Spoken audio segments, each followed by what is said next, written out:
Masih melanjutkan bahasan buku kita, amalan yang mendatangkan rahmat Allah, dan buku ini dibagi dua, amalan yang mendatangkan rahmat Allah berdasarkan firman Allah, Al-Quran, dan kita masih di poin itu tentunya, di poin-poin ada 14 poin dan kita sudah jelaskan kurang lebih 4 poin pada pertemuan yang lalu.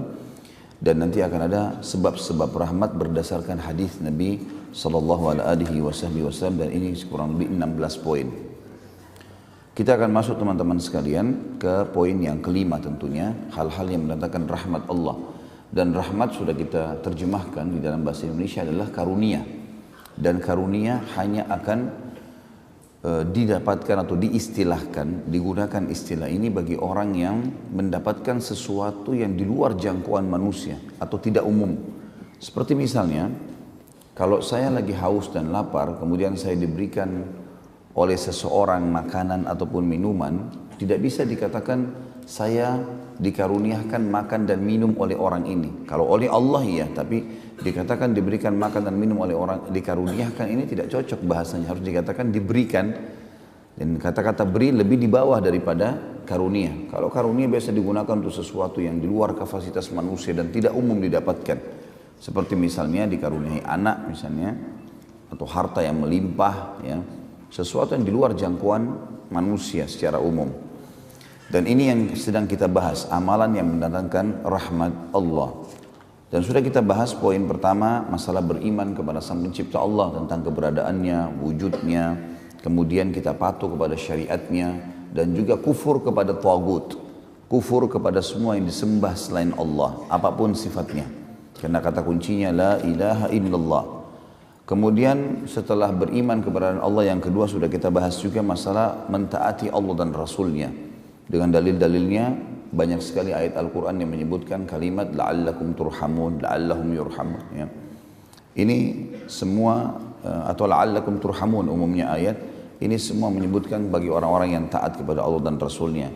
Kemudian yang ketiga dan yang keempat, yang ketiga mengikuti Al-Quran dan mengamalkannya, dan yang keempat mendengar Al-Quran dan diam atau insat, menyimak dan merenunginya. Pada kesempatan sekarang kita akan bahas insyaallah poin kelima dan keenam, bergabung antara memohon ampunan dan taubat. Memohon ampunan dan taubat. Saudaraku seiman, ada sebuah kapal penyelamat. Pada saat kita sedang berada di sebuah lautan yang luas, ombak lagi besar, biasanya orang dalam kondisi seperti ini akan tenggelam dan akan meninggal dunia. Tapi dia bisa selamat itu dengan adanya kapal. Dan kapal penyelamat pada saat ombak lagi berkecamuk dan kita tidak memiliki tunggangan sedikit pun atau apapun di atas lautan, itu kapal penyelamat itu namanya taubat. Bagaimana tidak teman-teman sekalian? Seseorang di antara kita melakukan dosa bertahun-tahun, bergelimang dengan dosa, melakukan banyak sekali pelanggaran-pelanggaran, bahkan dosa-dosa yang besar sekalipun, sampai Fir'aun mengaku sebagai Tuhan ya. Orang-orang melakukan dosa-dosa syirik, dosa-dosa yang besar, dan bertahun-tahun kalau kita bahasakan sudah berkarat dengan dosa itu, tetap dengan fasilitas taubat ini dia terselamatkan. Dia taubat di akhir hidupnya terselamatkan ya. Di zaman Nabi SAW ada orang-orang yang mengaku sebagai Nabi, ada orang yang kufur kepada Allah dan Rasulnya, tapi di akhir hidupnya bertaubat, masuk Islam. Seperti Ikrimah bin Abi Jahal ya, yang sempat mendukung ayahnya Abu Jahal dalam kekufuran. Kemudian dia taubat nasuha. Dan pada saat dia taubat, akhirnya dia merasakan kenikmatan iman dan dia menghabiskan sisa umur dalam ketaatan. Sampai-sampai karena ikhlasnya taubatnya, dia setiap kali melihat Al-Quran, dia memegang lalu meletakkan di dadanya sambil mengatakan, ini firman Tuhanku yang aku lalaikan, ini firman Tuhanku yang aku lalaikan, sambil dia menangis radhiyallahu anhu. Dan setiap kali dia masuk di kancah peperangan, dia selalu mengatakan kepada teman-temannya mujahidin, biarkan aku yang di depan sebagai tebusan atas apa yang dulu aku lakukan memusuhi Allah dan Rasulnya, dan juga apa yang ayahku lakukan. Sampai beliau terbunuh mati syahid di perang Yarmuk ya. Jadi ada orang-orang subhanallah telah melakukan perbuatan-perbuatan yang salah, tapi Allah subhanahu wa ta'ala memberikan kepada dia solusi, jalan keluar. Bahkan kita tahu sama-sama hadis yang sudah masyhur, Allah gembira dengan taubat hambanya. Allah gembira dengan taubat hambanya. Jadi kalau kita berbuat salah, syaitan seringkali menunggangi keadaan seakan-akan dosa itu sudah terlanjur kita lakukan dan tidak mungkin diampuni oleh Allah. Atau mungkin dia membisikkan mengatakan kan sudah terlanjur kau lakukan, tidak apa-apa ulangi aja. Padahal sebenarnya orang-orang yang melakukan perbuatan dosa sekali beda hukumannya dengan orang melakukan perbuatan dosa berulang kali. Ingat saudaraku seiman, setiap kali kita berbuat kebaikan, maka balasan yang akan datang dari Allah, dari rahmatnya, itu lebih besar daripada perbuatan kita. Begitu pula dosa-dosa yang kita lakukan, sekecil apapun, hukumannya lebih berat daripada perbuatan kita. Tidak ada orang yang berzina sejam di hotel, lalu Allah hukum penyakit dengan sejam misalnya. Enggak, Allah hukum dengan mungkin 5 tahun sakit, mungkin 10 tahun sakit. Jadi perbuatannya lebih, efek balasnya lebih besar daripada perbuatannya. Dan sudah pernah kita jelaskan juga dalam beberapa kali contoh-contoh pengajian kita. Kalau masih diingat, saya membahasakan sebenarnya item yang diharamkan jauh lebih sedikit dibandingkan item yang dibolehkan. Kalau Allah dengan kemahamurahannya menunggangi atau memberikan kepada kita tugas atau beban seperti misalnya hawa nafsu, pengen makan, pengen minum, pengen biologis, lalu Allah tidak siapkan fasilitasnya, mungkin wajar orang melanggar. Ini enggak, fasilitasnya dikasih. Dan ingat teman-teman sekalian, kalau ada waswas syaitan yang mengatakan kepada kita bahwasanya kalau berbuat dosa, ya maaf, kalau orang yang berbuat pelanggaran dosa itu sama saja kedudukannya dengan orang-orang yang berbuat pahala. Ya, atau misal waswas yang lain. Misal orang yang ke diskotik sama ke pengajian, sama aja itu. Sama-sama aja kok. Ya. Artinya sama-sama menikmati hidupnya. Enggak sama. Beda sekali ini. Nanti kita akan bacakan beberapa ayat yang menjelaskan masalah perbedaannya jauh sekali gitu. Baik dalam kehidupan mereka ataupun kematian mereka. Dalam hidup dan mati semuanya berbeda. Tidak akan pernah sama orang yang berbuat dosa dengan orang yang berbuat amal saleh. Baik kehidupan ataupun kematian mereka. Dan syaitan seringkali membisikkan kepada kita waswas teman-teman. Waswasnya begini. Kalau kau menjadi orang alim atau kau menjadi orang baik atau orang soleh dan solehah, berarti hidupmu akan susah. Misal, belum saatnya sekarang alim saya masih muda, atau belum saatnya saya menjadi orang yang baik atau soleh dan solehah atau patuh. Karena nanti susah menikah, nanti susah bekerja, nanti susah dapat bergaul, gitu kan. Akhirnya banyak anak-anak muda kita yang menunda taubatnya, menunda kembali ke jalan Allah. Seakan-akan umur-umur dia yang merupakan prestasi terbaiknya. Misal jenjang pendidikan SMP sampai SMA. Ini biasanya di Indonesia dipakai untuk hal-hal yang haram. Padahal ini pondasi bagaimana dia mengatur hidupnya ke depan. Rusak di sini, rusak di sana gitu. Kalau di umur-umur ini yang dianggap dengan masa puberitas awal, kita lihat sinetron-sinetron, film segala macam Indonesia, gambarannya umur ini saatnya puas-puasin berbuat dosa. Ya, saatnya berzina, saatnya coba-coba obat-obatan, saatnya begini, saatnya tawuran, saatnya segala macam. Masih muda. Kadang-kadang bahkan orang tuanya mengatakan, oh enggak apa-apa, dulu ayah juga dan ibu masih muda seperti kamu. Ya, kan gitu. Ini bahaya sekali. Ya. Justru pada saat umur-umur ini, prestasi terbaik. Kalau di umur ini masuk ke pesantren, belajar Al-Quran, belajar hadis, di sini terbentuk pribadinya. Kalau di umur ini tidak berzina teman-teman sekalian, tidak akan zina sampai dia mati. Tapi di sini dia buka pintu zina, dia zina nanti ke depannya gitu. Di sini dia buat ketaatan hafal Quran, dia akan hafal Quran, dia akan jaga sampai dia meninggal dunia. Kita bisa renungi tentunya beberapa ayat Al-Quran yang menjelaskan kepada kita tentang apa yang saya sampaikan tadi, dan kita bisa lihat bagaimana Allah Azza wa Jalla dengan sangat rinci menjelaskan kepada kita.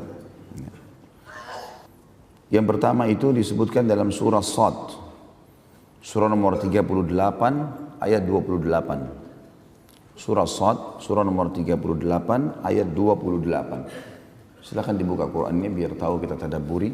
A'udzu billahi minasyaitonir rajim.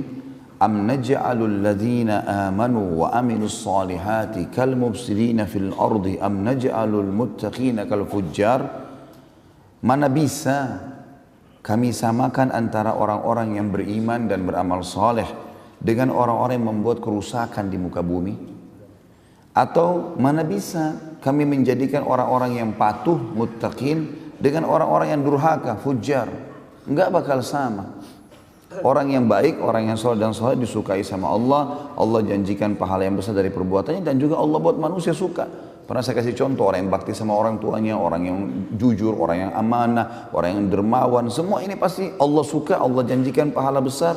Allah juga membuat manusia suka. Dan pada saat dia hidup pun dikenang kebaikannya. Si fulan, oh si fulan baik ya. Si fulan tuh begini, si fulan tuh begini. Kalau dia mati, oh iya si fulan baik. Beda dengan orang fujar, orang yang durhaka.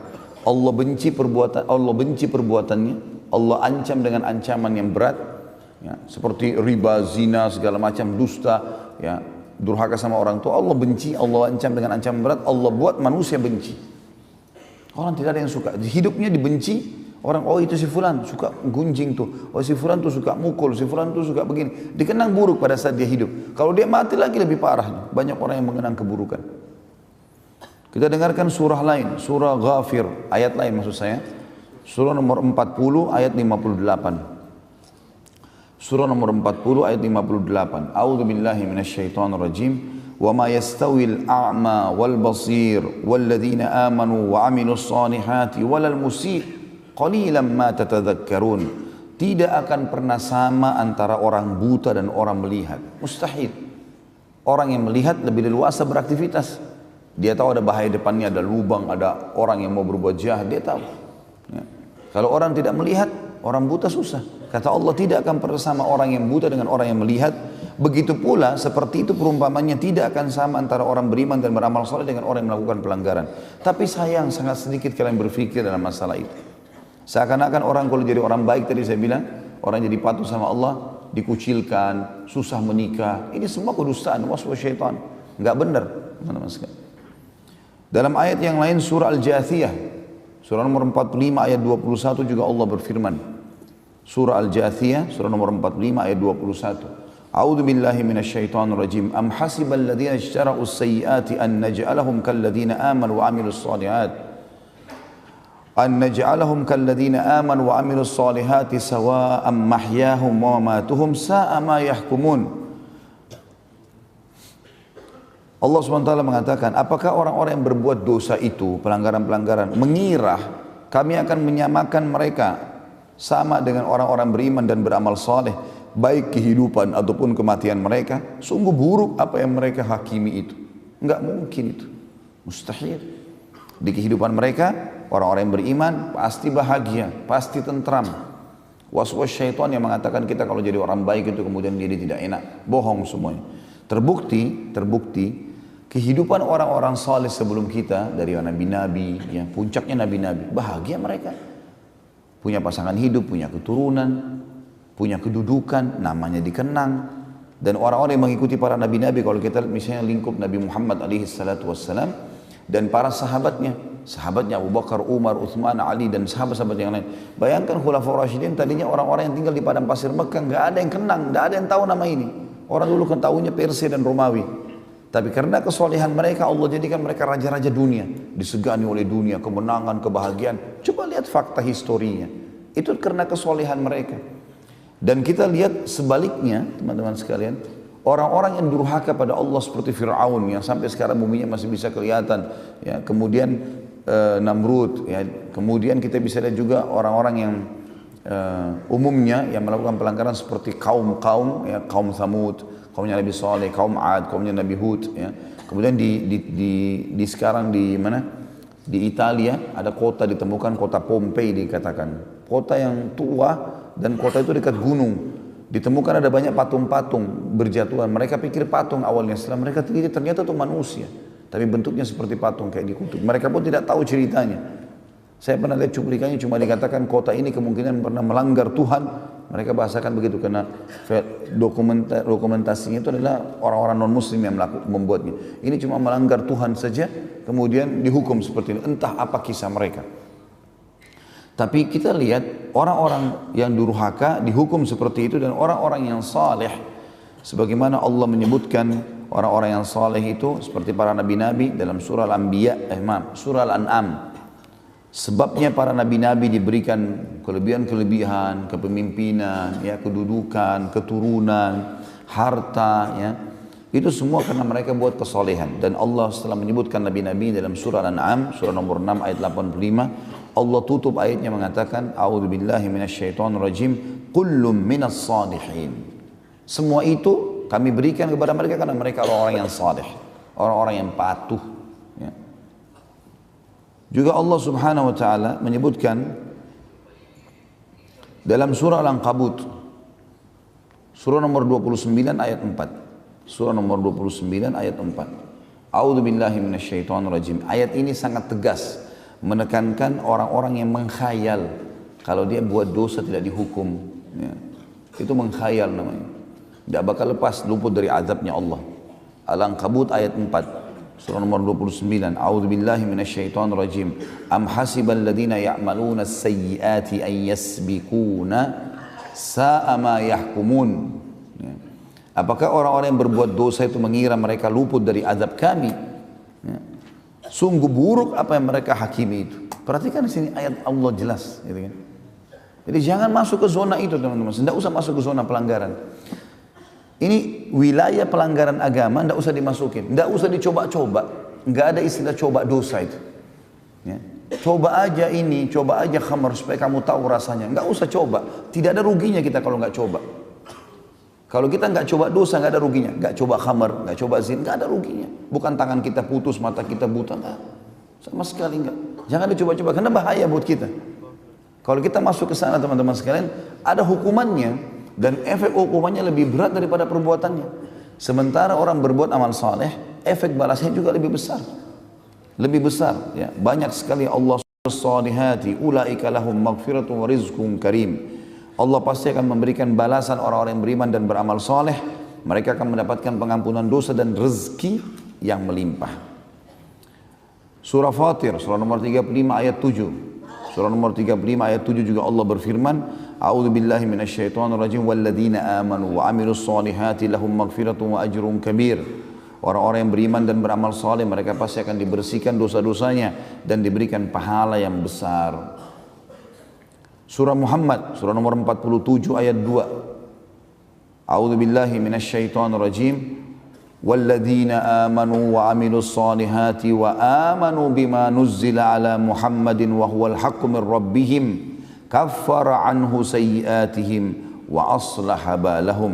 Siapapun yang beriman dan beramal saleh lalu beriman kepada apa yang diturunkan kepada Muhammad sallallahu alaihi wasallam, maksudnya Al-Qur'an yang benar datang dari Tuhannya, maka Allah akan membersihkan dosa-dosa mereka dan memperbaiki keadaan mereka.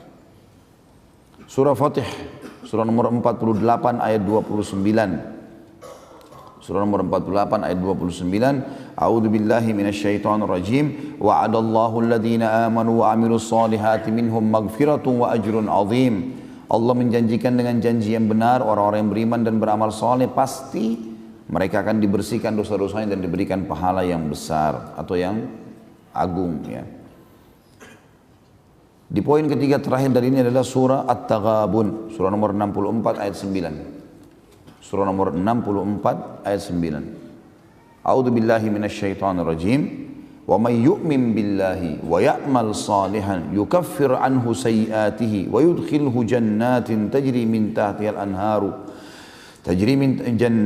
yudkhilhu jannatin tajri min tahtiha al-anharu khalidina fiha abada dzalikal fawzul 'azim. Orang-orang yang beriman kepada Allah dan beramal saleh pasti Allah akan bersihkan dosa-dosa mereka dan Allah akan masukkan mereka ke dalam surga yang di bawahnya mengalir sungai-sungai. Mereka kekal di dalamnya selama-lamanya dan itulah kemenangan yang besar. Yang keempat, Allah akan berikan kepadanya hidayah. Hidayah, Allah akan berikan petunjuk. Ya, setiap kali dia butuh petunjuk, dia mentok ke satu titik, kemudian dia butuh petunjuk, nasihat, Allah akan mudahkan. Dalilnya surah Yunus, surah nomor 10 ayat 9. Surah Yunus, surah nomor 10 ayat 9. A'udzu billahi minasyaitonir rajim. Innal ladzina amanu wa 'amilus solihati yahdihim rabbuhum biimanihim. Al-ayat. Sesungguhnya orang-orang yang beriman dan beramal saleh pasti Allah akan berikan kepada mereka petunjuk selama kehidupan mereka di dunia karena keimanan mereka. Surah At-Talaq masih di poin keempat masalah petunjuk. Surah nomor 65 ayat 11. Allah juga berfirman 65 ayat 11. A'udzu billahi minasyaitonir rajim. Yukhrijal ladzina amanu wa 'amilus solihati minadh dhulumati ilan nur. Al-ayat. Siapapun yang beriman dan beramal saleh, ya, pastilah Allah akan mengeluarkan mereka dari kegelapan kehidupan kepada cahaya yang terang. Yang kelima, Allah akan berkasih sayang dengannya. Dan kita tahu kalau ada orang yang punya kedudukan, punya dia berkasih sayang dengan kita, artinya dia mengatakan kepada kita, apa saja kebutuhanmu silakan sampaikan ke saya. Tentu kita akan merasa senang. Apalagi kalau orang ini kaya, orang ini punya kemampuan, orang cerdas, pintar, kita akan sangat senang. Allah menjanjikan sang pencipta masalah itu. Langsung, syaratnya beriman dan beramal saleh. Jadi orang baik. Ya. Dalam surah Maryam, surah nomor 19 ayat 96, Allah berfirman.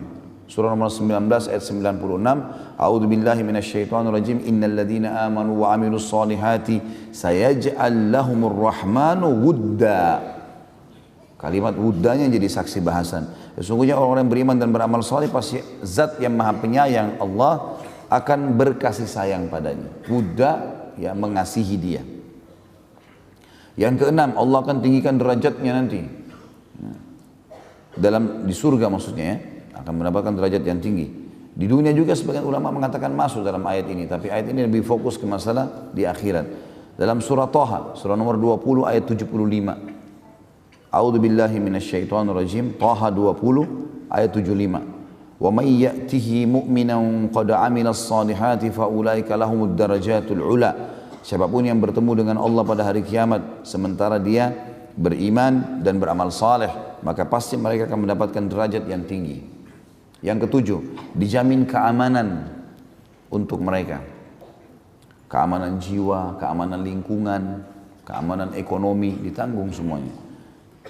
Intinya mereka tidak perlu takut, tidak ada ketakutan dan aman. Dalam surah Al-Ma'idah, surah nomor 5 ayat 69, Allah berfirman, A'udzu billahi minasyaitonir rajim.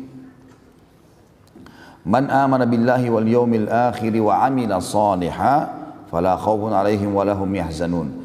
Siapapun yang beriman pada Allah dan hari akhir dan beramal saleh, maka tidak ada ketakutan bagi mereka dan tidak perlu mereka bersedih hati.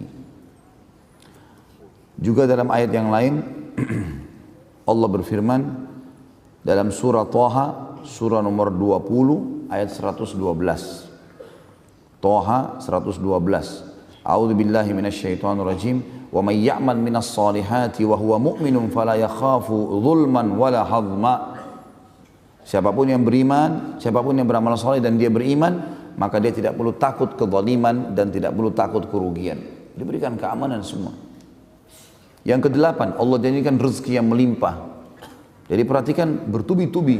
Kita lihat janji-janji Allah yang besar. Ini yang baru saya sempat susun ya. Mungkin masih banyak yang luput dari saya ini. Tapi ini saya sudah cukup buat kita. Rezeki yang melimpah disebutkan dalam surah Al-Hajj. Surah nomor 22 ayat 50. Surah nomor 22 ayat 50. A'udzu billahi minasyaitonir rajim. Falladzina amanu wa 'amilus solihati lahum maghfiratun wa rizqun karim. Orang-orang yang beriman dan beramal saleh, mereka pasti dibersihkan dosa-dosanya dan akan diberikan rezeki yang karim. Ya, karim itu berarti melimpah, mulia, ya. Kemudian dalam surah Ar-Rum, surah nomor 30 ayat 45. Ar-Rum surah nomor 30 ayat 45, Allah juga berfirman, A'udzu billahi minasyaitonir rajim, liyajziyal ladzina amanu wa 'amilus solihati min fadlih. Al-ayah. Allah pasti akan membalas orang-orang yang beriman dan beramal soleh dari karunia-Nya. Fadl, karunia, ya, rezeki. Kemudian yang kesembilan, Allah janjikan kedudukan di muka bumi. Diberikan jabatan, diberikan kedudukan.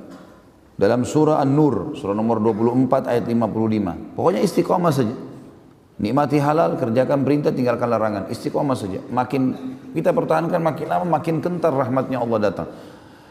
Kedudukan di muka bumi Allah sebutkan An-Nur 24 ayat 55. A'udzu billahi minasyaitonir rajim. Wa'adallahu alladhina amanu minkum wa 'amilus solihati la yastakhlifannahum fil ardi kama istakhlafa alladhina min qablihim wa la yumakkinanna lahum dinahum alladhi irtada lahum wa la yubaddilannahum min ba'di khawfihim amna ya'budunani la yusyrikuna bi syai'a wa man kafara ba'da dzalika fa ulaika humul fasiqun. Allah menjanjikan dengan janji yang benar, siapapun yang beriman di antara kalian dan beramal saleh pasti akan diberikan kedudukan di muka bumi. Kata ulama bisa diberikan sampai kerajaan, ya.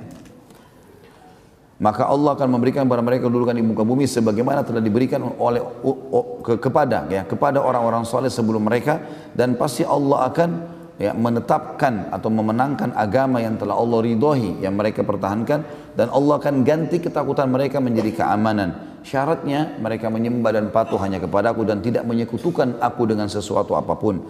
Dan siapa yang kufur setelah ini, sudah ada penyampaian tapi tidak mau juga engah, ya, tidak mau juga sadar, maka mereka adalah orang-orang yang fasik. Jadi ini dijanjikan saksi bahasan kita akan diberikan kedudukan di muka bumi. Dalam surah Al-Anbiya, surah nomor 21 ayat 105, masih di poin 9 diberikan kedudukan. Al-Anbiya 21105. A'udzu billahi minasyaitonir rajim. Annal arda yarithuha ibadiyas salihun. Bumi pasti kami akan wariskan kepada hamba-hamba kami yang saleh. Jadi waswas syaitan saja itu yang mengatakan kepada kita kalau jadi orang saleh atau salehah, atau anak-anak dari kecil kalau kita buat hafal Quran, ajak ke masjid, ini berarti sudah terlalu kolot ini, ya. Garis keras lah, apalah segala macam. Ya. Ini nggak benar semua. Iya. Dianggap ini ajaran-ajaran yang keras, tidak penting. Ya. Lihat bagaimana Allah janjikan. Yang ke-10, Allah janjikan rahmat setelah kedudukan di muka bumi. Rahmat karunia yang sedang kita bahas juga dalam buku kita. Jadi diberikan sesuatu yang di atas kapasitas dia sebagai manusia. Allah sebutkan dalam surah Al-Jathiyah, surah nomor 45 ayat 30. A'udzu billahi minasyaitonir rajim. Fa ammal ladzina amanu wa 'amilus solihati fayudkhiluhum rabbuhum fi rahmati. Al-Jathiyah ayat 30 ya, surah nomor 45. Siapapun yang beriman dan beramal saleh, maka pasti Tuhan mereka akan memasukkan mereka ke dalam rahmatnya. Pasti dijanjikan oleh Allah Subhanahu wa ta'ala. Yang ke-11, Allah janjikan mereka selamat dari kerugian. Nah, jadi mendapat keuntungan beda. Selamat dari kerugian beda. Ya, gitu. Jadi ini dua hal yang beda. Kalau misalnya orang dagang dapat keuntungan, itu sebuah prestasi. Selamat dari kerugian juga prestasi. Beda, ini dua hal yang berbeda.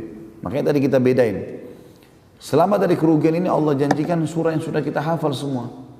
Al-Asr, surah nomor 103. 3 ayat. A'udzubillahi minasyaitonir rajim. Wal 'asr, demi masa yang kalian lalui di dunia. Innal insana lafi khusr. Manusia pasti melalui kerugian-kerugian. Lalu kata Allah apa? Illal ladzina amanu wa 'amilus shalihat. Kecuali orang-orang yang beriman dan beramal saleh. Wa tawasaw bil haqq, saling mewasiatkanlah kebenaran ini kata Allah. Ingat, beramal saleh dan beriman beramal saleh adalah keselamatan, ya, keberuntungan. Saling mengingatkan kebaikan ini, wa tawasaw bil haqq wa tawasaw bis sabr, dan saling mewasiatkanlah agar sabar dalam menjalani kebenaran atau mempertahankan kebenaran. Yang ke-12, Allah janjikan mereka menjadi generasi terbaik manusia, layak untuk dikenang kisah-kisahnya. Allah akan kekalkan kisah mereka sehingga jadi pelajaran mereka, generasi terbaik manusia. Surah Bayyinah, dalilnya, surah nomor 98 ayat 7. A'udzu billahi minasyaitonir rajim. Illal ladzina amanu wa 'amilus solihati ulaika hum khairul bariyah. Khairul bariyah, generasi terbaik. Orang-orang yang beriman dan beramal soleh pasti mereka akan menjadi generasi terbaik. Kata ulama tafsir, akan dikenang kisahnya, akan menjadi contoh bagi manusia yang lain. Kita tahu misalnya Luqman. Luqman bukan seorang nabi, tapi dia seorang yang saleh. Lalu Allah kenang, disebutkan namanya dalam Al-Quran, surah Luqman, karena kesolehannya. Dan terlalu banyak kisah orang-orang saleh yang luar biasa. Allah kekalkan nama-nama mereka. Kemudian ke-13, setelah tadi 12 menjadi generasi terbaik, ke-13 Allah Subhanahu wa ta'ala memastikan mereka akan bertemu dengan Allah. Dan bertemu dengan Allah dalam arti kata melihat Allah ini dan masuk ke dalam surga nantinya. Melihat Allahnya, kita garis bawahi kata-kata bertemu dengan Allah dan melihat Allah di surga. Dalam surah Al-Kahfi surah nomor 18 ayat terakhir, ayat 110. A'udzu billahi minasyaitonir rajim. Faman kana yarju liqa'a rabbih falyamal amalan shalihan wa la yusyrik bi ibadati rabbih ahada. Siapa yang ingin bertemu dengan Tuhannya, artinya melihat Allah nanti di surga, karena nikmat terbesar surga melihat wajahnya Allah, maka dia semestinya beramal saleh dan jangan sekutukan Allah dengan sesuatu apapun. Yang ke-14, orang saleh dan salehah disuruh kita menikah dengan mereka dan disuruh kita menikahkan mereka. Kalau mereka melamar jangan ditolak, perintah Allah dalam surah An-Nur, surah nomor 24 ayat 32. A'udzubillahi minasyaitonirrajim. Ya. Jadi yang bujang-bujang ini bisa pakai sebagai hujjah ini. Wa ankihul ayama minkum was-salihina min ibadikum wa imaikum. Dan menikahlah kalian, ya. Kalau belum menikah maka disuruh menikah sama Allah gitu kan. Orang-orang yang sendiri di antara kalian menikah atau nikahkanlah orang yang masih sendiri di antara kalian dan orang-orang soleh dari hamba-hamba sahaya kalian laki-laki dan perempuan. Orang soleh jangan ditolak. Kemudian yang ke-15, Allah menyuruh kita berdoa kepada Allah, meminta agar generasi kita menjadi orang soleh. Kita jadi soleh, generasi kita jadi baik. Itu bagian dari ibadah. Jadi kita mencetak kader manusia ini, itu orang-orang soleh. Allah sebutkan dalam Al-Quran, dan jangan luput doa ini dalam setiap hari teman-teman. Baca doa ini, walaupun belum menikah juga baca. Ya, jadi nanti pun kalau sudah berumah tangga, ini doa sudah berfungsi buat dia. Jangan nanti tiba masa kemudian baru mau berdoa, tidak. Doa-doa yang kita baca akan berfungsi pada saat kita butuhkan. Dalam surah Al-Ahqaf, surah nomor 46 ayat 15. Al-Ahqaf 46 ayat 15. A'udzu billahi minasyaitonir rajim. Rabbi auzi'ni an ashkura ni'mataka allati an'amta 'alayya wa 'ala walidayya wa an a'mala salihan tardahu wa aslih li fi dhurriyyati inni tubtu ilaika wa innani minal muslimin. Wahai Tuhanku, mudahkanlah aku untuk bersyukur kepadamu atas segala nikmat yang kau berikan kepadaku dan kepada kedua orang tuaku, dan mudahkanlah aku untuk selalu beramal saleh dan wariskan itu kepada keturunanku. Perbaiki keturunanku dengan kesolehan itu. Sesungguhnya aku telah taubat kepadamu dan aku sudah menyerahkan diri kepadamu. Juga dalam surah Shaffat, surah nomor 37 ayat 100. A'udzu billahi minasyaitonir rajim. Rabbi habli minas salihin. Wahai Tuhanku, karuniakanlah aku keturunan yang saleh. Yang ke-16, Allah Subhanahu wa taala menjanjikan amal, yaitu balasan yang melimpah. Jadi kalau rutin kita istiqomah dalam mengerjakan ibadah teman-teman sekalian, nanti pahalanya dilipat gandakan lagi dibandingkan, beda dengan orang yang hanya sesekali mengerjakannya. Saya kasih contoh, misal sebelum saya baca ayat-ayatnya, ada hadits Nabi SAW yang berbunyi, siapa yang sudah menjalankan atau dia sudah niatkan, dia sudah rutinkan membaca hizib dari Al-Quran, dia baca sebagian ayat Al-Quran yang dia niat dia mau baca di sholat malamnya dan tidak sempat dia baca, Allah akan catatkan baginya pahalanya lengkap. Misal antum sudah niat, nanti malam saya mau baca surah Ar-Rahman dalam sholat malam. Ternyata kita pas bangun sudah menjelang azan subuh, baru sholat 2 rakaat, baru baca mungkin 10 ayat dari Ar-Rahman. Sisanya Allah kasih pahalanya walaupun belum sempat dibaca. Juga ada hadits Nabi SAW yang berbunyi, siapa yang melakukan amal saleh di waktu dia senggang. Di waktu dia senggang, jadi artinya buat sehat kayak kita sekarang, masya Allah nggak ada masalah. Di situ dia beramal saleh, gitu kan? Maka Allah akan catatkan baginya pahalanya di waktu dia sulit. Jadi misalnya pada saat dia masih sehat, dia selalu puasa Senin Kamis. Begitu dia sakit, dia nggak bisa lagi, tetap pahalanya jalan. Atau dia mukim, dia kerjakan selalu sholat qobliyah dan ba'diyah. Begitu musafir dia jamak qasar, kan tidak ada qobliyah dan ba'diyahnya, maka tetap dapat pahalanya. Seperti itulah. Jadi kalau rutin kerjakan ini, maka dia akan dilipat gandakan pahalanya. Banyak ayat di sini. Di antaranya adalah surah Al-Baqarah, surah nomor 2 ayat 277. Al-Baqarah 2, surah nomor 2 ayat 277. A'udzu billahi minasyaitonir rajim. Innal ladzina amanu wa 'amilus solihati wa aqamus sholata wa atuz zakata lahum ajrum 'inda rabbihim. Al-ayat. Orang-orang yang beriman dan beramal soleh, perhatikan selalu iman, amal soleh. Iman, amal soleh. Dari tadi kita sebutkan. Allah berfirman itu. Sesungguhnya orang yang beriman dan beramal soleh dan mendirikan solat dan memberikan zakat, mereka pasti akan mendapatkan pahala yang melimpah di sisi Tuhan mereka. Juga dalam surah Al-Imran, surah nomor 3 ayat 57, dan ayat yang sama terulang, tadi Al-Imran 3 ayat 57, terulang di An-Nisa, surah nomor 4 ayat 173. Jadi dua ayat ini terulang di dua tempat, Al-Imran 57 dan An-Nisa 173. A'udzu billahi minasyaitonir rajim. Wa ammal ladzina amanu wa 'amilus solihati fayuwaffihim ujurahum. Siapapun yang beriman dan beramal saleh pasti akan diberikan semua pahala mereka dengan melipat atau terlipat ganda. Dalam surah Al-Isra, surah nomor 17 ayat 9. Surah nomor 17 ayat 9. A'udzu billahi minasyaitonir rajim wa yubashshirul mu'minina alladziina ya'maluna shalihati anna lahum ajran kabira.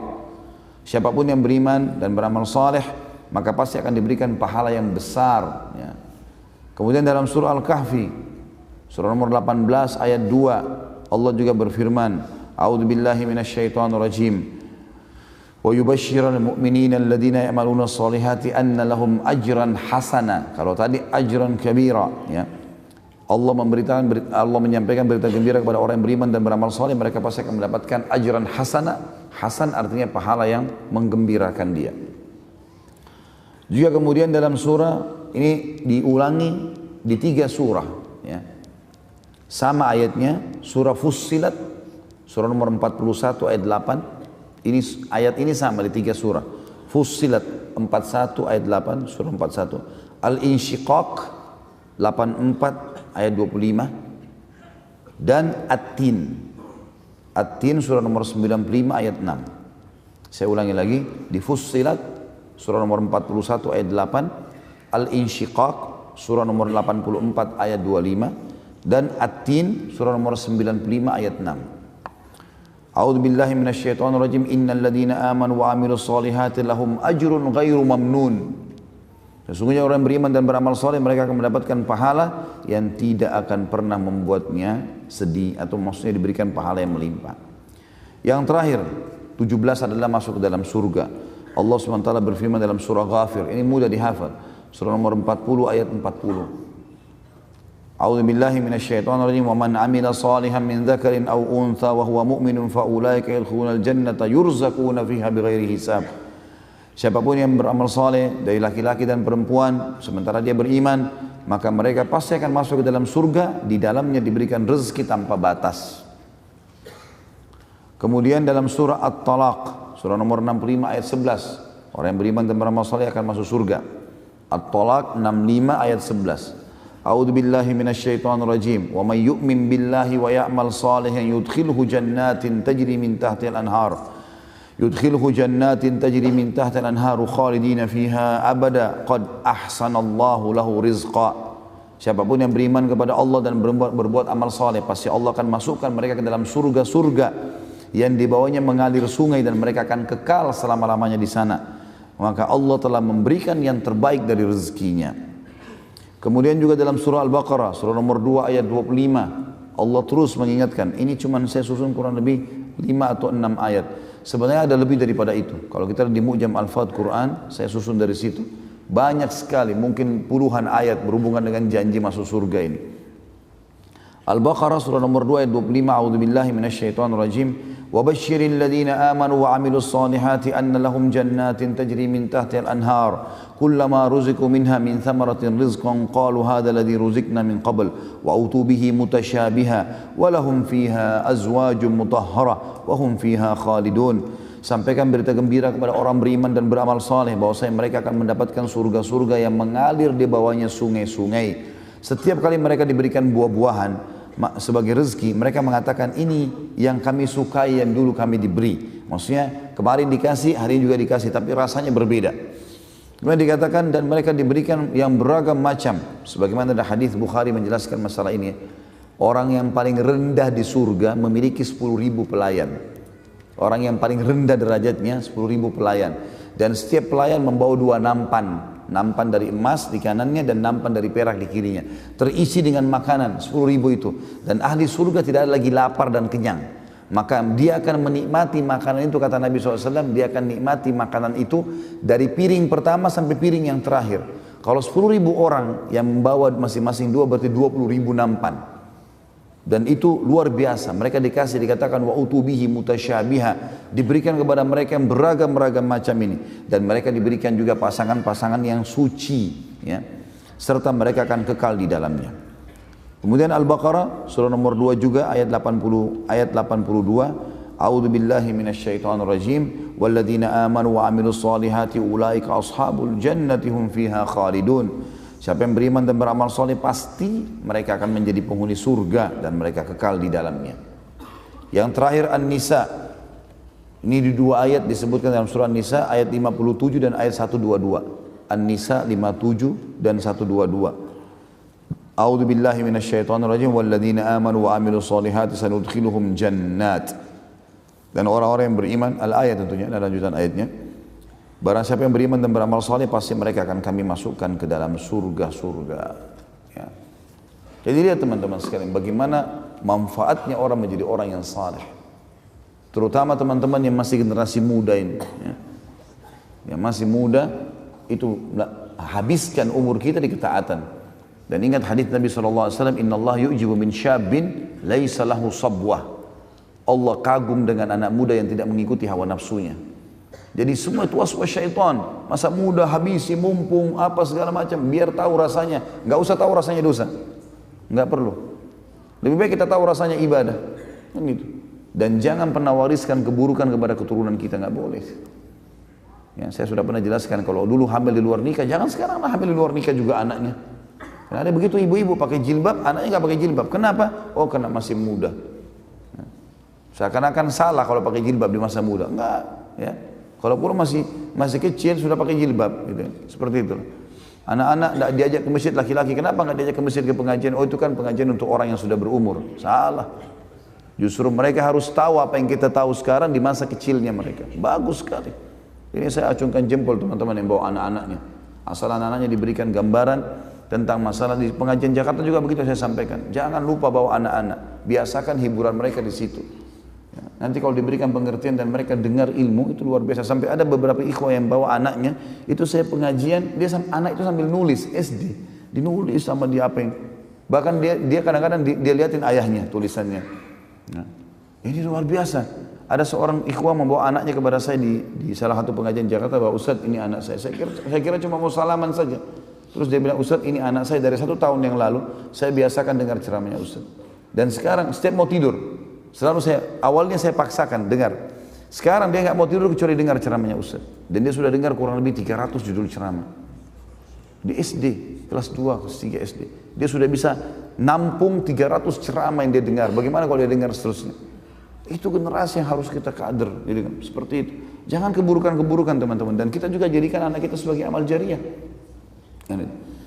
Baik, kita masuk ke bahasan yang disampaikan oleh penulis di sini, masalah memohon ampun. Beliau mengangkat 1 ayat dan juga masalah taubat diangkat juga 1 ayat. Tapi kita dengarkan bagaimana, maaf ada 2 ayat ya di masalah taubat. Beliau mengangkat ayat yang pertama dalam masalah memohon ampun, kisah tentang Nabi Saleh alaihissalam, disebutkan dalam surah An-Naml ayat 46. Surah An-Naml ayat 46. Yang bunyinya a'udzubillahi minasyaitonirrajim, qala ya qaumi lima tasta'jiluna bis-sayyi'ati qabla al-hasanah laula tastaghfiruna Allah la'allakum turhamun. Jadi saksi bahasan kita la'allakum turhamun, karena kan kita sedang bahas amal-amalan yang mendatangkan rahmatnya Allah, di antaranya beristighfar.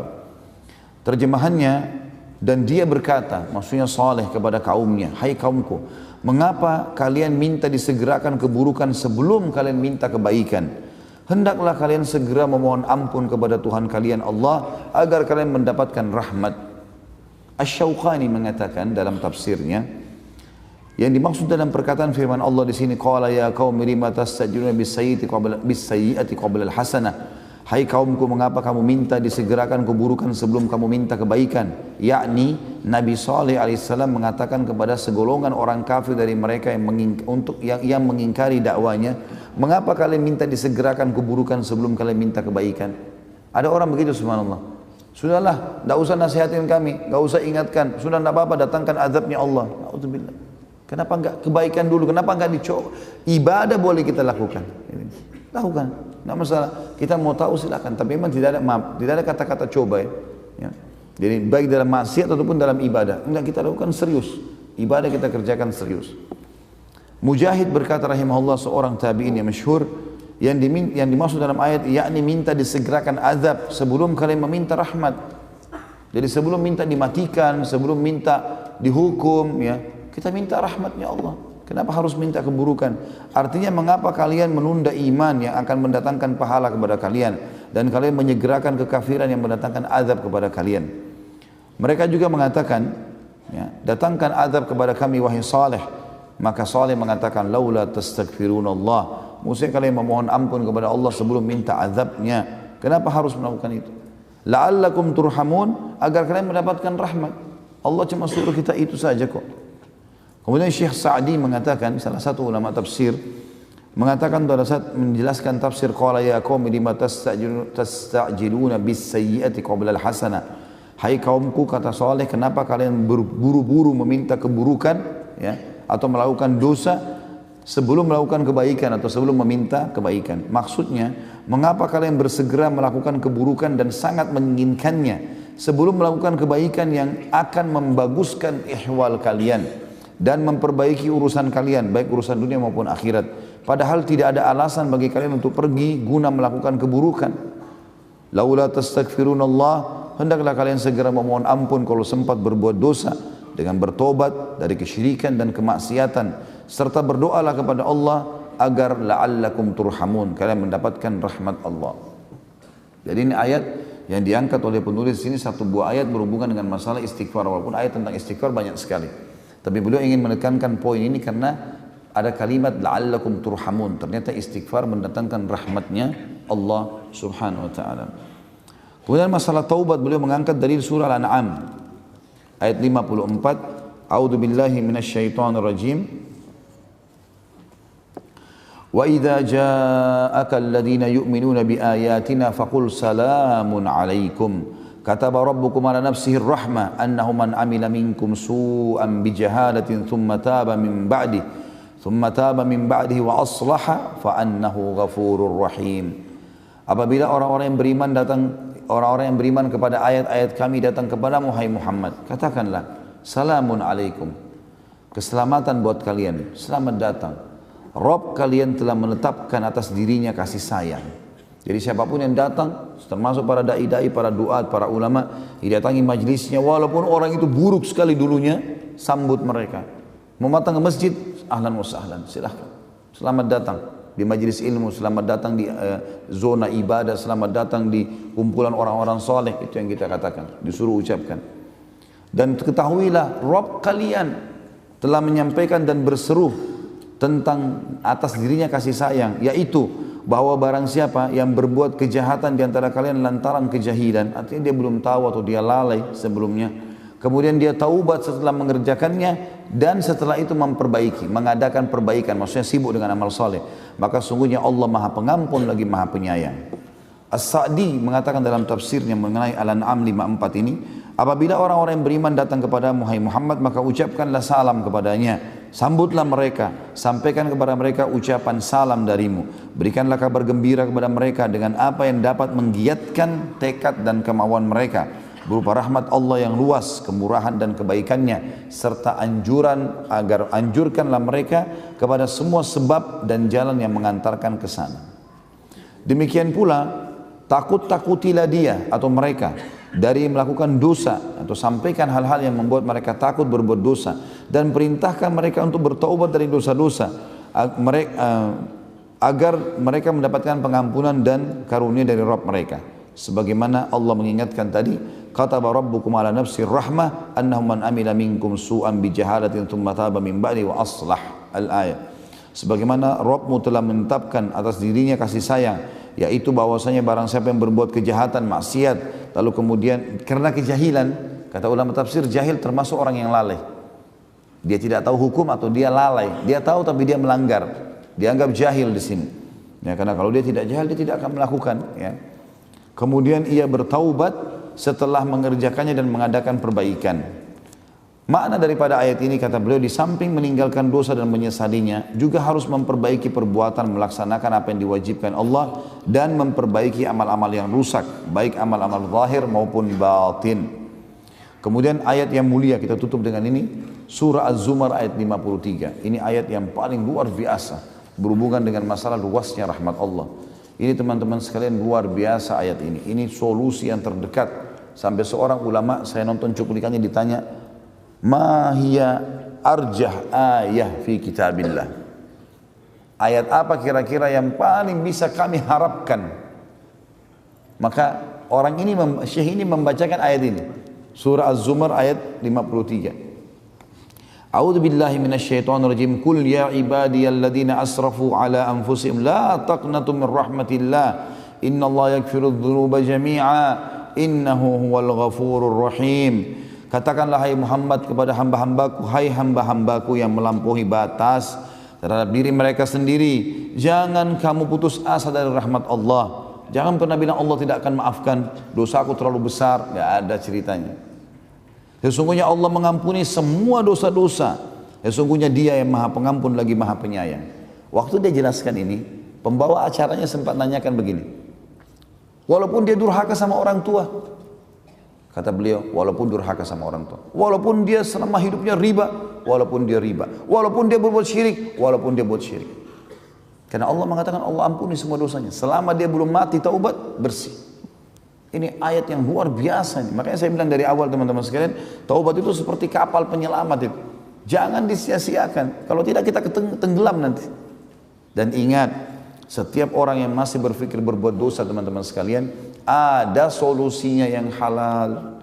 Babi haram, Allah ganti sapi, kambing, ayam, ikan, banyak gantinya.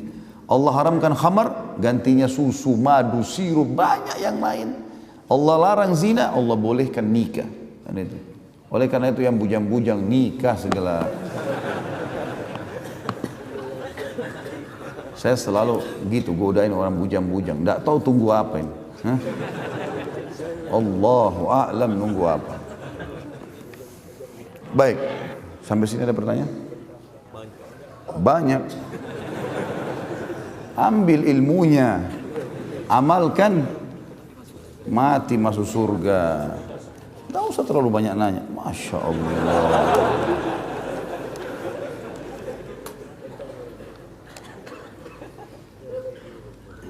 Apakah jika hendak menikah harus memiliki rasa sayang dan kecocokan terlebih dahulu, sedangkan Allah menjanjikan rasa sayang diberikan setelah pernikahan? Karena mayoritas akhwat menolak, bahkan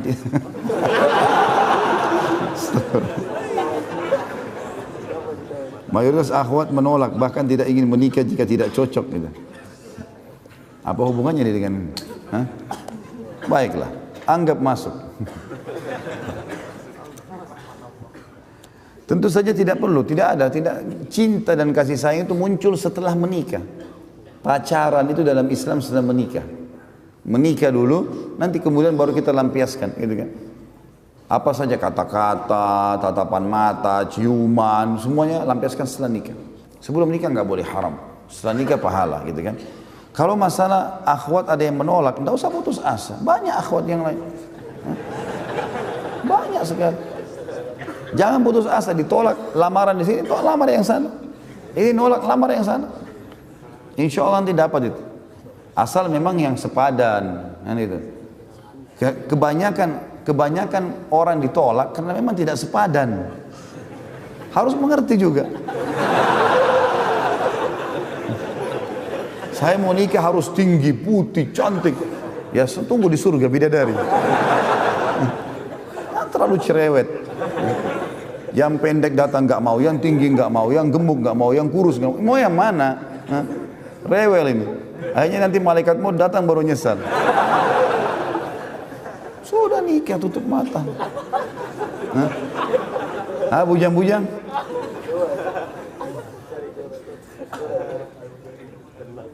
Seandainya kita benar-benar menyaksikan sepasang zina, namun kita tidak dapat menunjukkan saksi, bagaimana solusinya?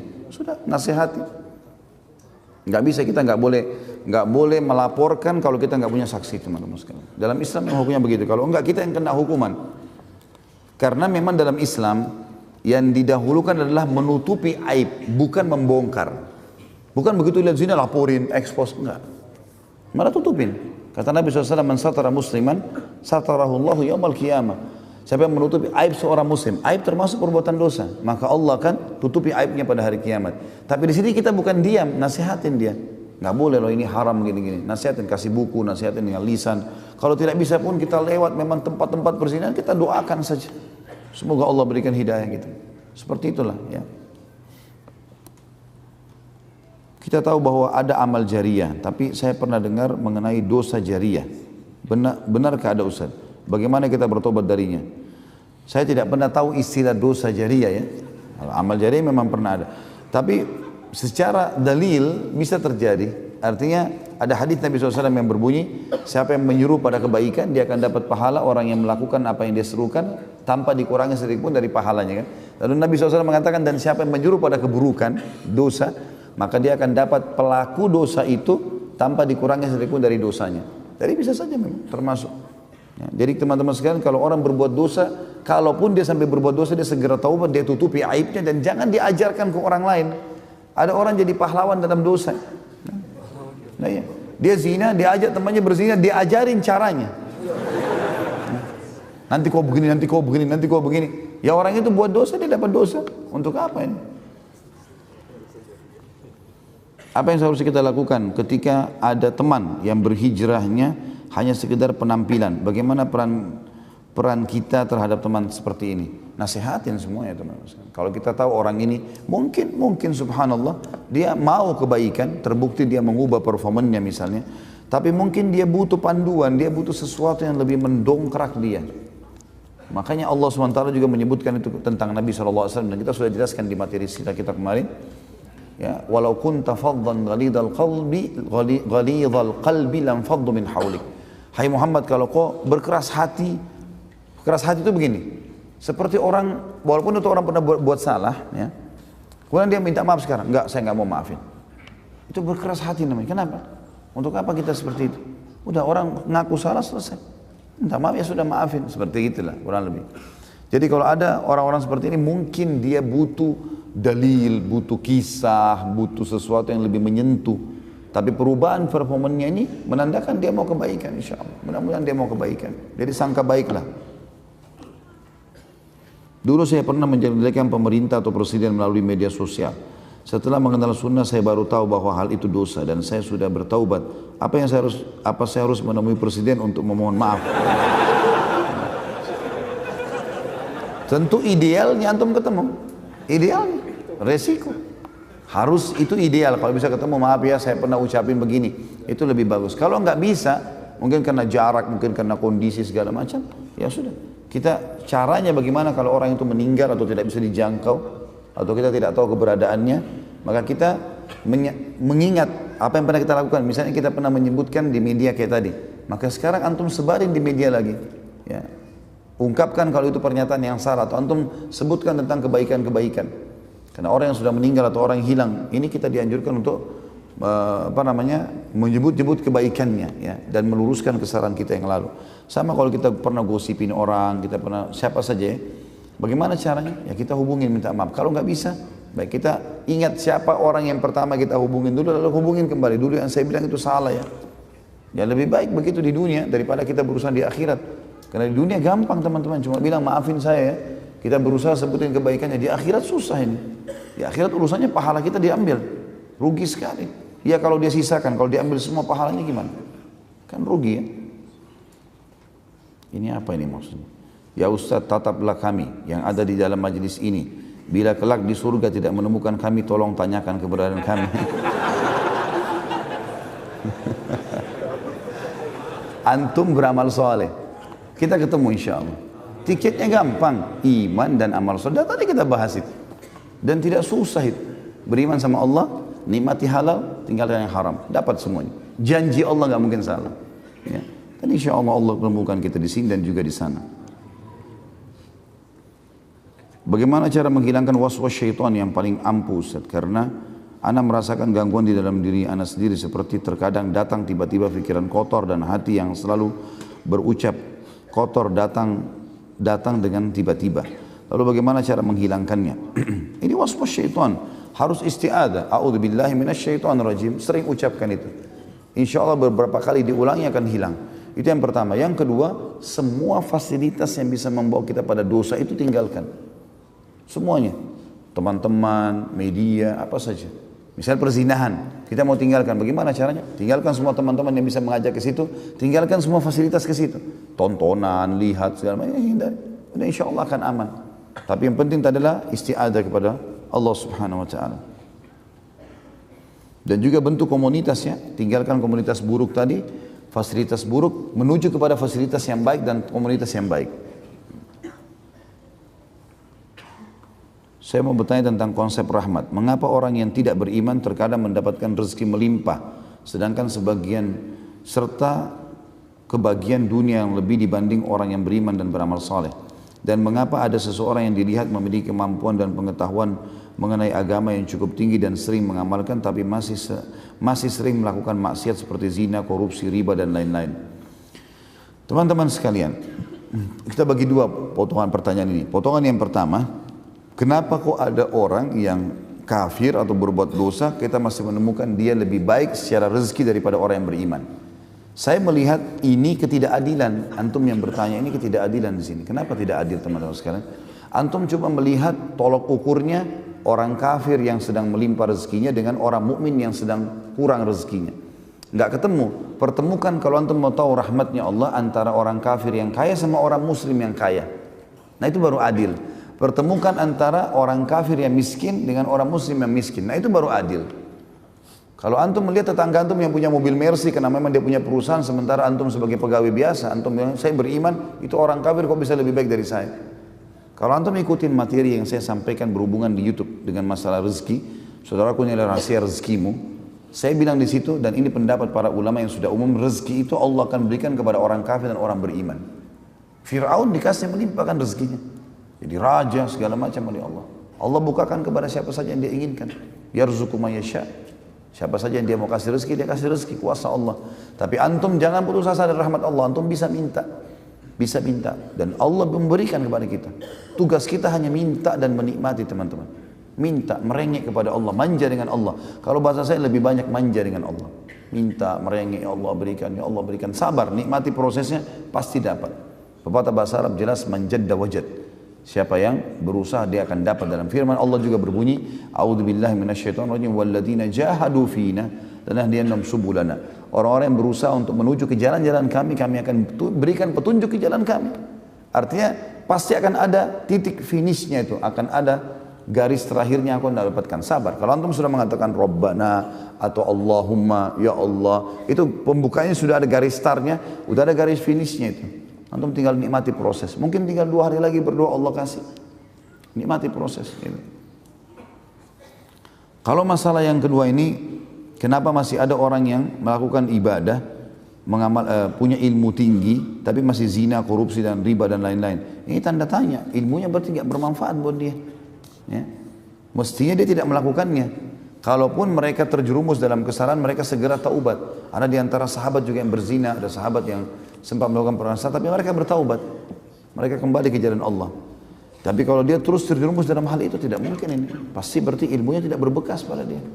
Ya, kadang-kadang orang kalau menuntut ilmu memang hanya untuk urusan dunia, ini berat memang teman-teman sekalian. Karena ilmunya tidak jadi pengawas bagi dia.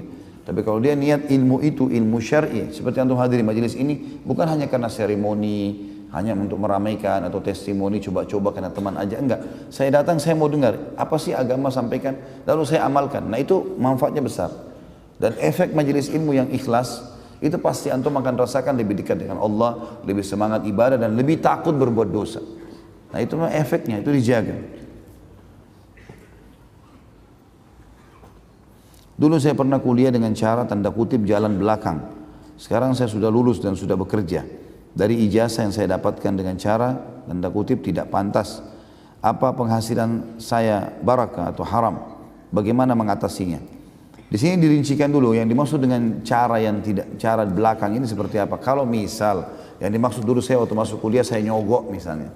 Untuk masuk ya, untuk lolos. Dosa dengan sogokannya. Tapi bagaimana dengan pada saat dia kuliah? Itu hukum lain, ulama bilang, dipisahin. Dia kalau nuntut ilmu bagus segala macam, dia tahu, maka itu nggak ada masalah. Itu dia dosa dengan perbuatan awalnya, tapi rentetan ilmu yang dia pelajari bagus, tidak ada masalah. Tapi kalau yang antum maksudnya adalah beli ijazah, ini nggak boleh. Beli ijazah sehingga ijazah itu dipakai untuk bekerja, ijazah palsu ini nggak boleh. Jadi bedain. Kalau hanya sekitar masuk karena persaingan kemudian dia bayar, ini dosa, ini sogokan, dan ini dosa besar. Tapi setelahnya kalau dia bekerja segala macam, ini adalah berbeda. Ya, tidak disambut paukan dengan pendapatnya tetap halal kalau pekerjaannya halal, atau tetap kuliahnya bagus, tidak ada masalah kalau memang itu adalah sesuatu yang baik saja gitu. Terlebih lagi kalau kata para ulama, orang hidup di wilayah-wilayah atau negara-negara yang tidak bisa lolos kecuali dengan cara seperti itu misalnya. Dia tidak bisa lolos lagi, harus dengan cara itu. Kalau dia tidak memberi, dia tidak akan semua. Anda ingin tanyakan tentang adab berbicara pada orang tua. Sebelumnya Anda ingin menceritakan kalau sudah beberapa tahun terakhir ibu Anda mengalami masalah pendengaran. Dan setiap kali Anda berbicara selalu dengan nada tinggi dan selalu mengulang-ulang pembicaraan. Bagaimana hukumnya Ustaz? Apakah Anda termasuk orang yang berdosa? Innamal a'malu binniyat. Niatnya gimana? Kalau ibunya lagi pendengarannya enggak jelas gitu kan. Kemudian diikuti niat, ini ibu saya waktu kecil suka marahin saya, ya. Sekalian saya teriak-teriak sekarang. Nah, itu dosa. Tapi kalau memang betul-betul ibunya enggak dengar, lalu kemudian dia tinggikan nadanya betul-betul murni hanya sekedar mau memberikan pendengaran, enggak ada masalah. Karena itu harus dilakukan. Kalau tidak ibunya enggak tahu apa maksudnya. Jadi di sini kembali kepada niatnya. Orang yang sudah belajar sunnah ketika meninggal, pengurusan jenazahnya masih dengan cara kebiasaan orang-orang di lingkungannya. Misal, pakai menabur bunga, tahlilan dan lain-lain dilakukan oleh keluarganya. Apakah si mayit mendapatkan dosa dengan apa yang dilakukan oleh keluarganya? Tentu lebih baik seseorang di antara kita menulis wasiat. Mumpung antum hidup, antum tulis wasiat. Saya minta kalau saya meninggal, caranya seperti ini. Tulis wasiat. Dijalankan seperti sunnah Nabi SAW atau ada buku kita titipin. Karena Nabi SAW perintahkan wasiat itu. Kata Nabi SAW, janganlah seseorang di antara kalian terlintas di benaknya sesuatu sudah 3 hari, maka kecuali dia sudah tulis dalam bentuk wasiat.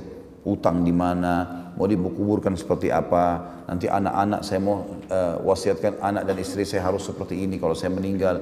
Tulis wasiat, pesan-pesan. Masalah nanti mereka langgar itu tuh urusan nanti, urusan mereka sama Allah. Tapi kita sudah lepas. Kita sudah lepas. Kalau kita pun meninggal, saya minta meninggal diurus dengan begini-begini, atau saya disolati di masjid ini, misalnya di kotanya, karena dia tahu di situ adalah orang mengikuti sunnah Nabi SAW, maka itu insya Allah aman. Kalau ada pelanggaran setelah itu bukan urusan dia lagi. Yang penting dia sudah sampaikan. Apakah ada larangan memancing sedangkan istri sedang hamil? Apa termasuk membunuh makhluk Allah? Tidak ada hubungannya. Apa hubungannya? Kecuali pancing antum taruh di istri antum ya. La haula wa la quwwata illa billah. Enggak apa-apa ini. Bolehkah menikah dengan alasan saya takut terjerumus ke dalam maksiat dan posisi saya masih mahasiswa, dan ketika sudah menikah saya tetap melanjutkan kuliah saya dan bisa hidup masing-masing masih ditanggung oleh orang tua? Boleh sekali. Enggak ada hubungannya menikah dengan prestasi dunia.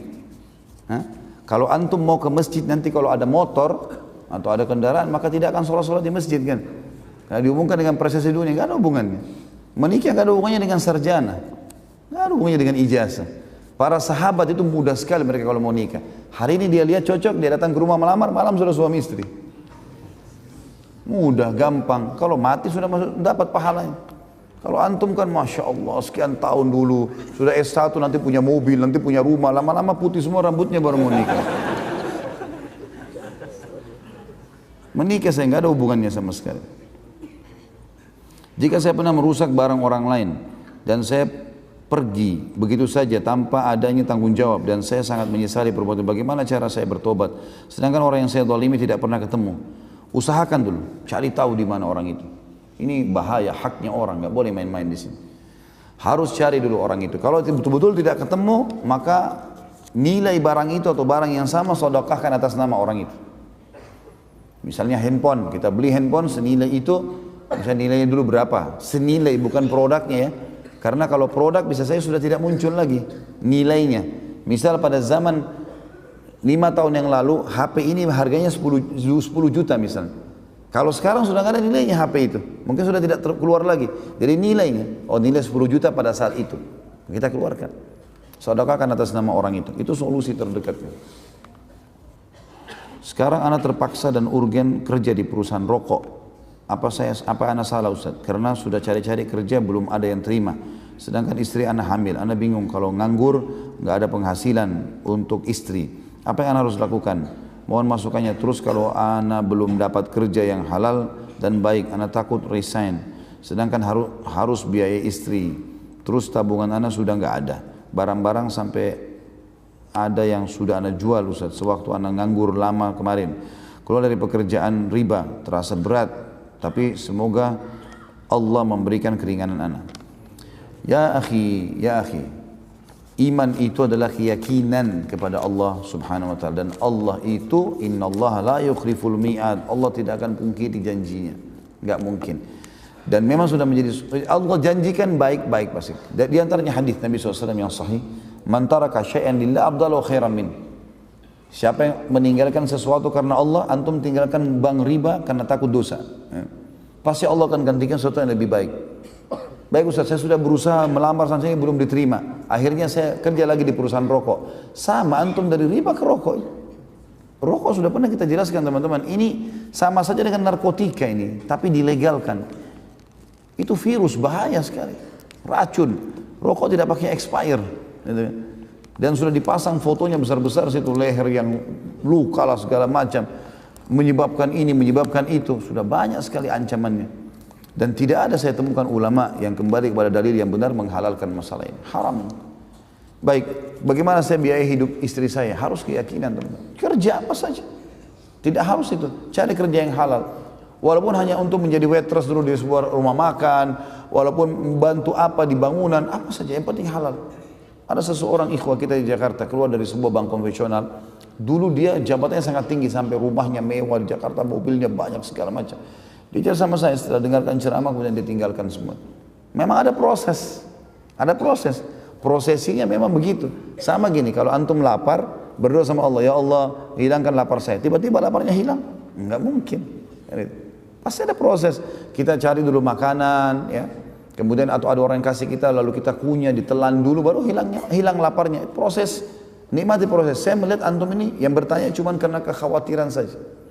Kekhawatiran, belum maksimal dalam berkorban. Mungkin antum selama ini kerja di bank konvensional misalnya 5 tahun. Sekarang baru 1 tahun resign atau 2 tahun resign. Masih belum berimbang antara pelanggaran yang pernah kita lakukan.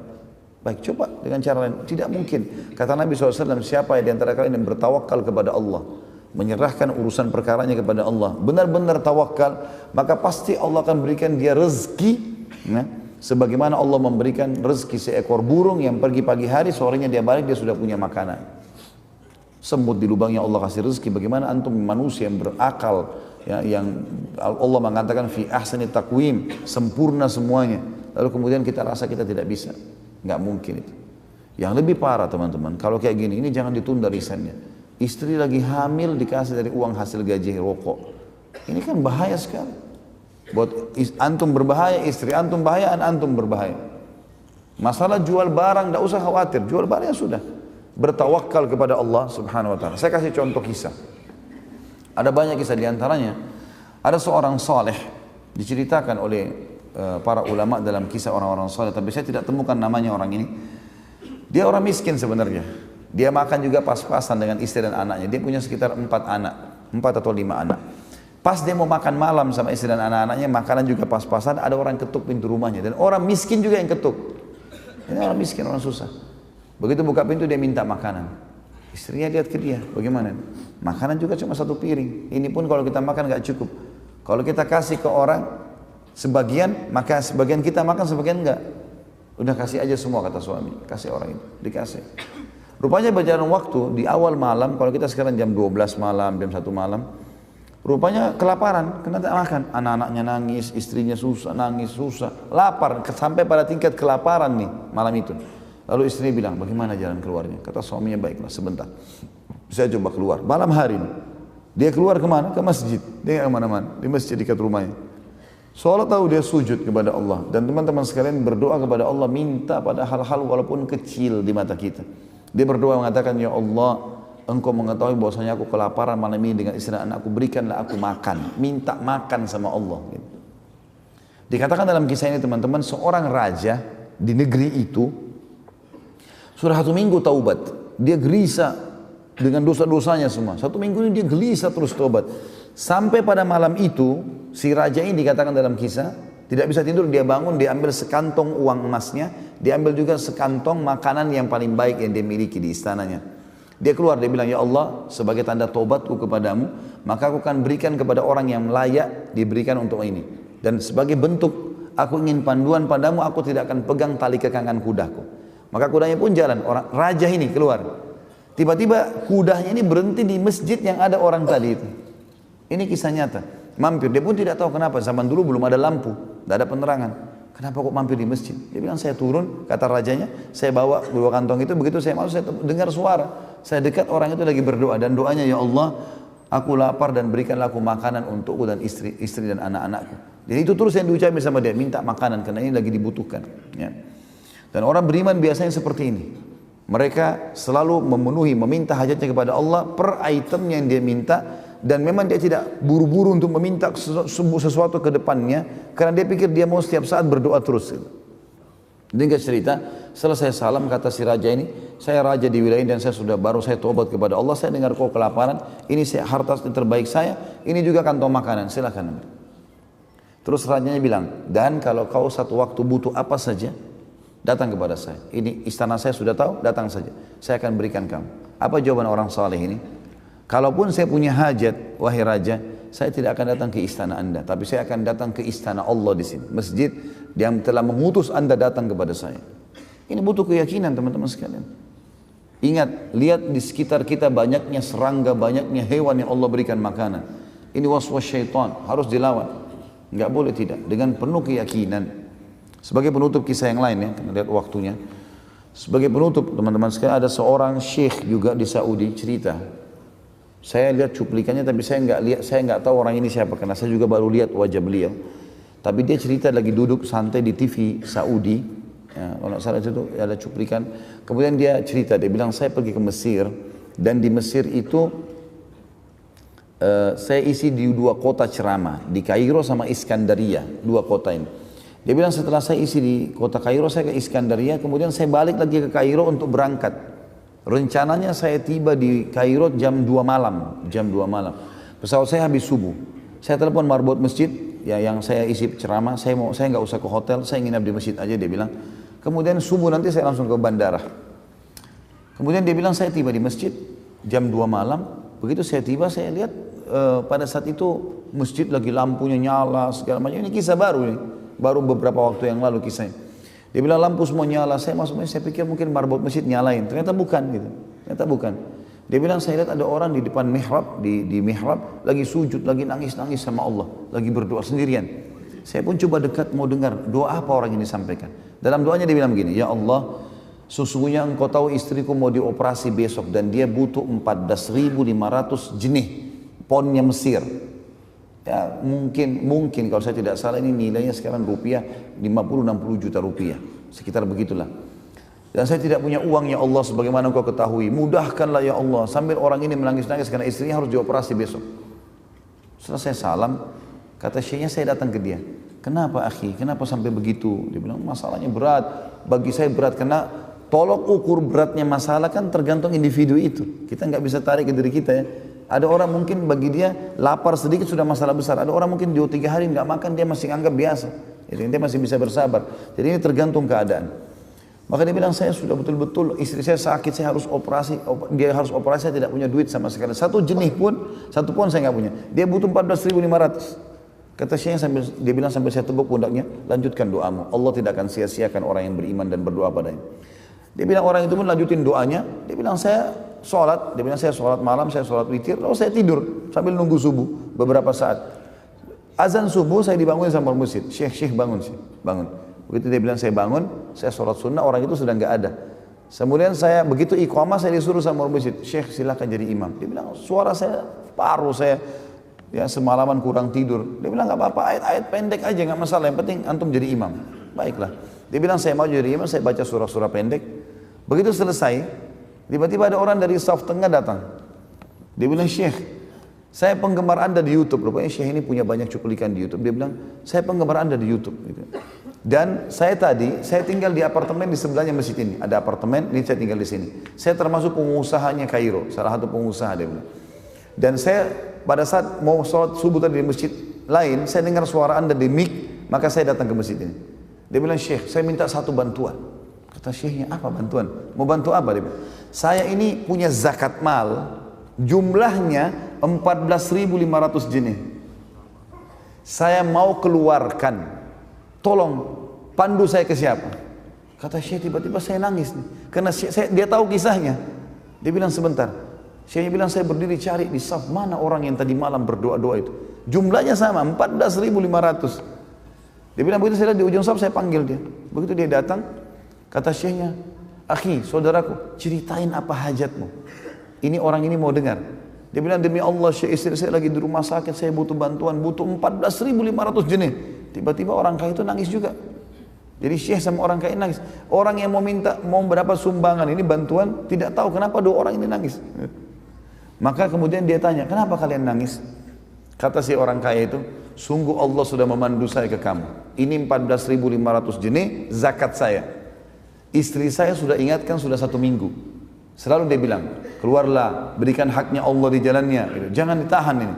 Dan saya selalu bilang, saya tidak mau bagi-bagi harta ini. Saya maunya, saya dapat kepada satu orang hamba Allah yang butuh bantuan, jumlahnya seperti zakat ini, yang dengannya Allah selamatkan saya di akhirat.